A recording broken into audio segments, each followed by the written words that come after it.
Hey guys, NCS Fan 001 here, welcoming you to another one of those weekly trophy list update videos. Today's date is Monday, May 18th, 2020. So, now halfway through the month of May, and this will have covered, of course, the week of May 11th through the 17th.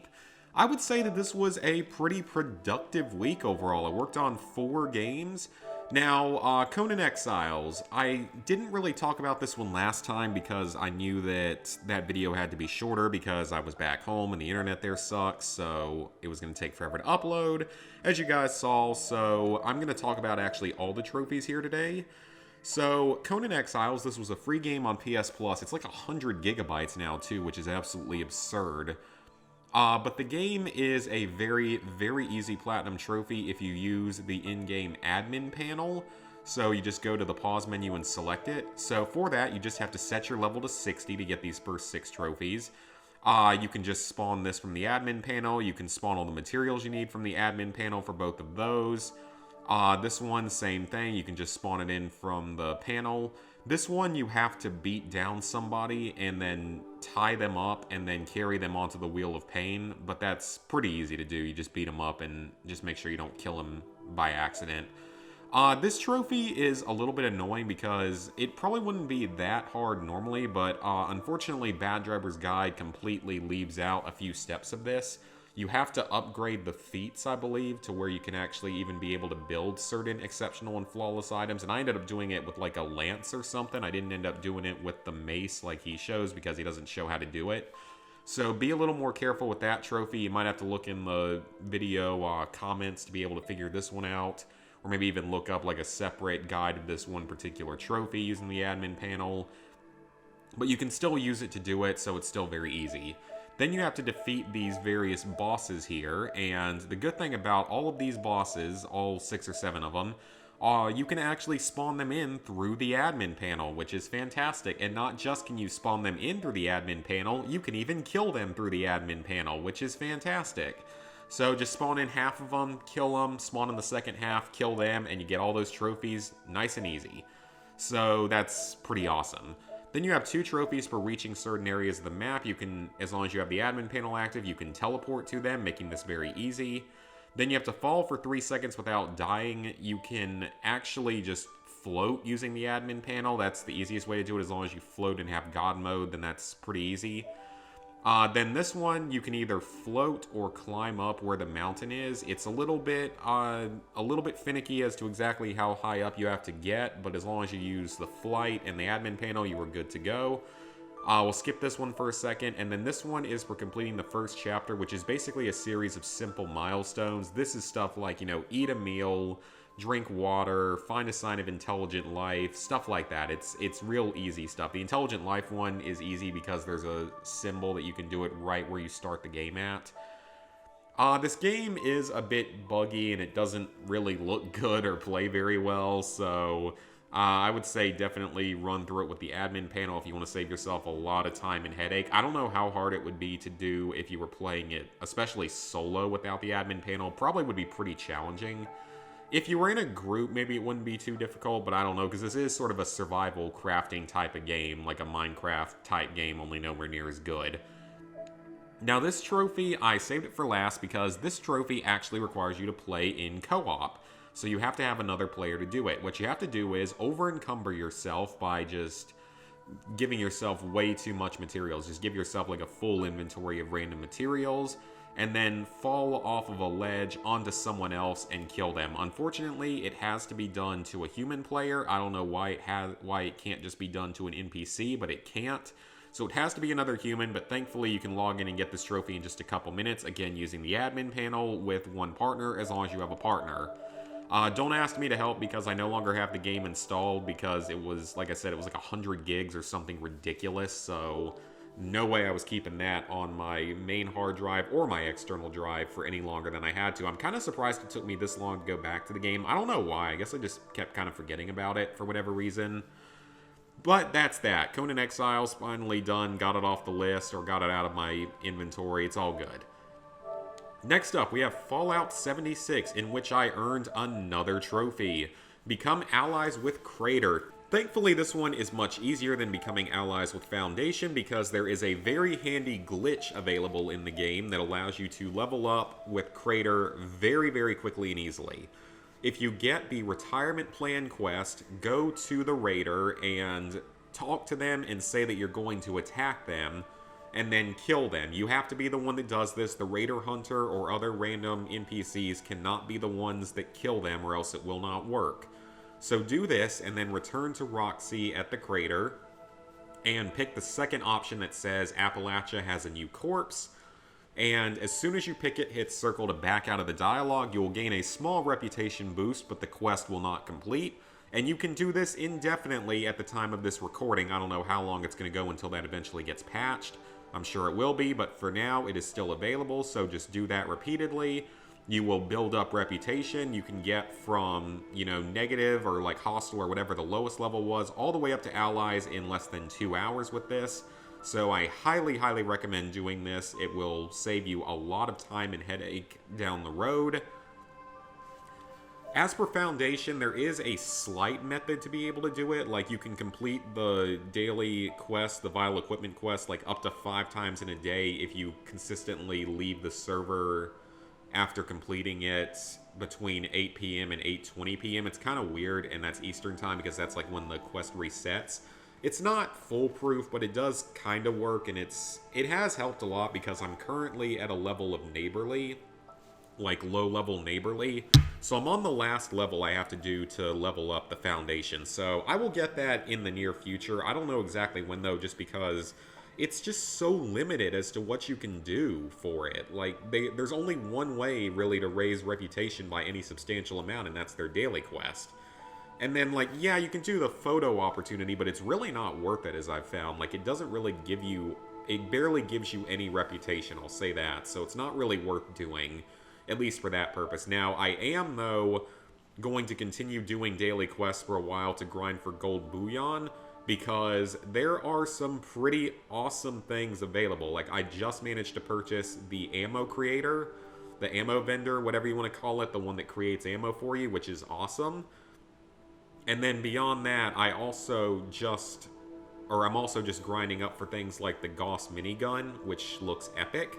There's a lot of stuff I need to buy with gold, and there's a lot of really cool... I mean, I don't care about some of it, but some things like the Gauss minigun and the farmable dirt tiles sound pretty cool to have. So I'm going to continue grinding on that along the way to becoming allies with the Foundation. Otherwise, I still need to complete the Foundation's questline, which apparently more people have done the Foundation's questline than the Raiders questline. And this is not really difficult, but I didn't really take advantage of double XP this weekend like I probably should have. I was busy with other games, as you're going to see in a little while. But I'm like level 18.5 or level 19 with my second character, so I'm getting close to being able to do the main quest a second time, this time with the Foundation. Once I get that done, I will get this trophy, and then I'll just have to farm my way up to this trophy. So yeah, just 2 trophies left in this DLC, and then it'll be done. I do think, though, that unfortunately we are going to get more DLC trophies for Fallout 76. And the reason I say that, Bethesda just revealed a roadmap, and some of it's just fairly simple, smaller updates that probably won't do much, like through the summer and all, but by the end of the year, we're getting a whole Return of the Brotherhood of Steel to Appalachia, however you want to pronounce it. So most likely that's going to come with some kind of trophy list, sort of like Wastelanders. So that's kind of unfortunate, and because that also probably means that if the Brotherhood are going to return, you're probably going to see some kind of return of the Enclave beyond just robots, and probably another opportunity to side with different factions. So I wouldn't be surprised if we have another trophy list later on in the year or early in 2021. But for now, it's getting close to being 100%, and it will get up to 100% within the next few weeks, depending on how quickly I can farm the reputation with the settlement, or with the Foundation, I mean. Next up, 1979 Revolution Black Friday. This is a game most of you have probably never heard of. This is one of those very obscure games that I picked up a long time ago and never got around to playing for some reason, even though it's a 2 to 3 hour platinum that's very easy with a guide. So to get this platinum, you will get 19 trophies just for completing the game's 19 chapters, so that's great. Those are all easy. The game, you can beat the game in about 2 hours. Like, your main full playthrough will take you around 2 hours while you're doing everything in it. And then most of your other trophies will come from unlocking all the stories in the game, which are collectibles. You get them through pictures or picking certain items up. However, all the collectible trophies, at least for the stories, are glitched in a good way. Well, kind of a good way. This one will most likely unlock for you before you have found all the stories. Like, I don't know if it's... is there any trophies that are... I don't know if there are any story trophies that are actually rarer than that. Or that one might be 22, and then... Yeah, like this one, 20.1 for that particular type of story, but the all stories is 22. So the trophies will unlock out of order for most players, so don't be alarmed if you get them in a weird order or a different order from the guides you follow, because you will most likely get them in a different order, because for some reason all the trophies pop in a weird order. And I mean, this isn't necessarily a bad game, though it really didn't need to have the QuickTime events in it. That was really just a waste of time. Everything else is fine, but the QuickTime event stuff was just pointless. So do keep that in mind about the collectibles. I don't even know if I actually found all the collectibles, because I don't think I had all 86, but I still got all the trophies. So they are kind of glitched in a good way and in a weird way, so just, again, keep that in mind. You have to interact with everyone in 2 particular chapters. These are both quite easy as long as you're following a guide. Then you have to do all peaceful versus all violent. You're going to want to do all peaceful during your main playthrough, and then you will want to reload chapters to make all violent choices. There's only a few places where you have to do this, but it will require a little bit of chapter replay. I'm not entirely sure you can fail this. Maybe you can, but I'm not entirely sure, because you don't... There are 2 trauma sections. The first one is basically impossible to fail. The second one is a little bit trickier, but really I don't know if it's even possible to fail both of them or either of them at all, so do keep that in mind, but that the last one isn't until pretty late in the game. Explore all areas of the home. I think you're going to end up having to replay the chapter anyway to get this. The tapes, that's another collectible type for stories and stuff. Then this is done in the next to last chapter, or the third to last chapter in the game, chapter 17. You either save Hussein or Ali, it doesn't matter who. It slightly affects the ending, but the endings are almost the same regardless. But you do have to do both of them and then complete the game the remaining 5 minutes afterwards. So again, that's a little bit of replay there. This one is done by doing certain dialogue choices with Hodge during the interrogation sections. As long as you're following a guide, it's easy. And then this one is for passing the game's few QuickTime event sections without failure. They're pretty forgiving, pretty easy to get through, but do keep in mind that they're there and can be screwed up. And you don't want to have to replay them, obviously. That's just, a waste of time then, having to replay extra stuff. But it's a quick and easy platinum, and it plays like a Telltale game pretty much, only with even less choice actually mattering, because you can mostly just make whatever choices you want, and it doesn't really matter. The only one that affects your ending is really right there at the end. So, quick and easy platinum. If you can get it on sale, would definitely recommend picking it up. Just be wary of the trophies unlocking in a weird order. Finally, Red Dead Redemption 1 is at 100%, meaning I now have both Red Dead 1 and 2 at 100%. I still have to do Red Dead Revolver, which isn't too hard or anywhere near as time-consuming as these two. I'll get through it eventually, though, because it doesn't have any multiplayer, so it's obviously a little bit lower on the priority list. So what I got, I was missing 4 trophies. I already had Legends and Killers done. Most of these trophies can be boosted with just one other player, which can either be a second console if you have 2 copies of the game, or just another friend. There's also a single-player trophy here, the Tomahawk Challenges in single-player. And then a couple of these do require multiple people. I don't remember which ones exactly. Like, this one requires a total of 4 people, and this one requires a lot of online grinding, but I think there's ways to, glitch it in the game, which is good. And then Undead Nightmare was also already done. You have a bunch of single-player trophies, which is nice, but you also have to do this one. This one's actually really easy if you do it on casual aim and all 4 players are on casual aim. It's extremely easy. This one requires a total of 9 players in a lobby. So I was really worried about finishing this game, as I mentioned on Twitter, because I could not manage to keep the game stable enough to stay in a lobby much of the time. Because oftentimes, no matter what, I would have to jump in and out of, or I'd get into a lobby and then it would kick me within a few seconds, and it would keep doing it for at least 3 or 4 lobbies until eventually it managed to stabilize at some point.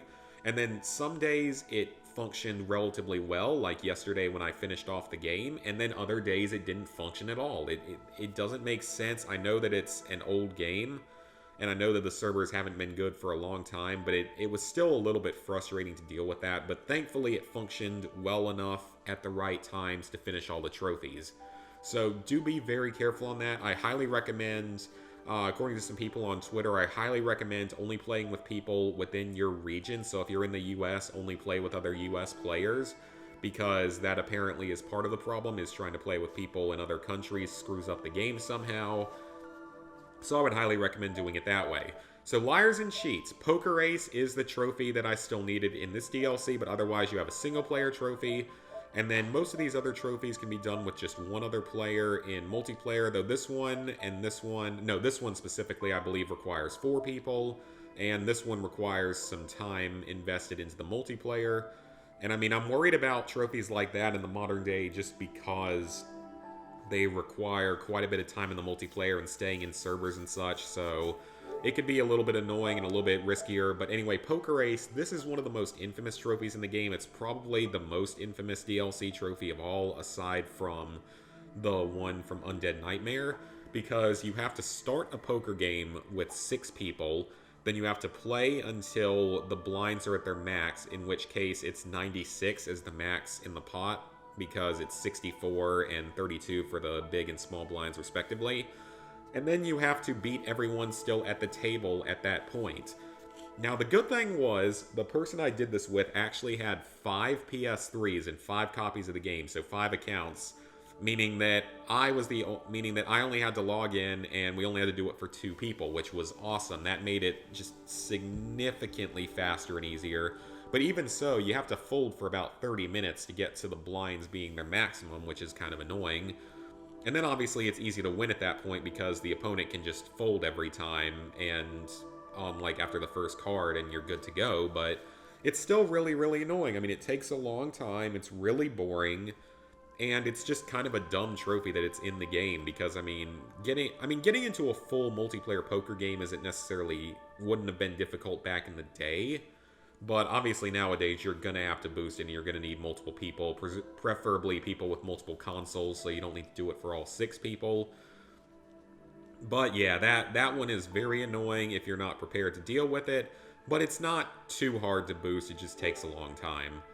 And then finally, we have Outlaws to the End, the co-op pack. So I had already finished all of the other co-op trophies, which is just a co-op mission without anyone dying, co-op mission without you dying, so you'll learn both of those at the same time potentially, gold medals on all the missions, completing one with just 2 people, which I think I completed all of them with 2 people, just complete all of them. All of these trophies are very, very easy. Completing the co-op missions is not difficult at all. You can do all the regular co-ops in about an hour and a half to 2 hours with just 2 people.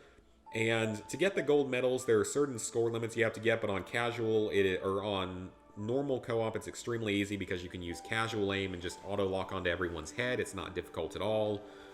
But then you have the advanced co-op, and I was a little bit worried about this at first, but it actually wasn't really that difficult, at least to get the score limits. Like, the score limits are the same as in normal co-op, and I swear I think you get more points in advanced co-op for everything than you do in normal co-op. At least it felt that way, because I know I wasn't getting as many kill chains, or that the group wasn't, but I swear we were getting more points than normal.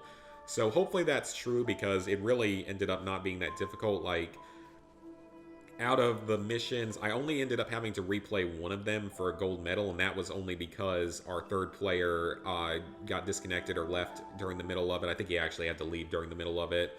So we weren't really prepared for the end, and we ended up screwing up a little bit at the end. And that was on us, though. But the rest of it's really not that difficult. I mean, just completing all of them in advanced co-op, the main difficulty is that you die really quickly. That's really the main issue. Like, even the free aim stuff isn't that big of a deal. It's just that you die really quickly. So I would recommend doing them with 3 people, because that gives you a slightly lower score limit to worry about than 4 people. But you can have just 2 people focus on getting kills and 1 person sort of hang back to revive. That's what I would recommend. The score limits for most of the missions are somewhere in the 8,000s, like the low to mid 8,000s for most missions, with the exception of the Herd. The limit is around 6,000, and which one is it? The River, the limit is, I believe, 10,000, so The only one we came really close to failing on was the Herd. That one we ended up getting like exactly like 6,000 points, or just like 6,100 or something. And I think the requirements are like 6,000, so we barely got that one. But all the rest we were way ahead on. Like the River we had like 12,000 points on, so overall it's really not that hard. But you do have to, it does require a little bit of skill, for sure. So the base game, I don't really remember exactly how hard the base game Platinum was. I think it was around a 5 out of 10 in difficulty, because you had to do, like, you had all the different hideouts and completing the story and stuff and the stranger missions. Most of it wasn't too difficult, but there were a few things that were tougher. Like, I think it was, you know... No, that wasn't it. The gold medal wasn't actually that hard. Which, I know that there was... Yeah, the 100% completion was the really hard one, just because it takes a long time and there's so much you have to do for it. And then some of these are just kind of grindy, but it's not too terribly difficult. The animal ones are a lot easier in this game, because there's only like 40 different animals you have to get in this game versus the 200-ish that are in Red Dead 2. And then you had the multiplayer trophies, which you would absolutely have to boost these days. There's no way you're going to be able to do it otherwise. I think this one requires like 6 people, or it might be 8. This one is easy to boost, thankfully, but it was very difficult back in the day if you want to do it legit. This one's extremely grindy unless you get into a glitched lobby. This one is the same thing as the other one, but you can still, thankfully, mostly boost it on your own. But I did all this back in, like, a lot of it back in, like, 2013 or 2014. Then there's a viral trophy here.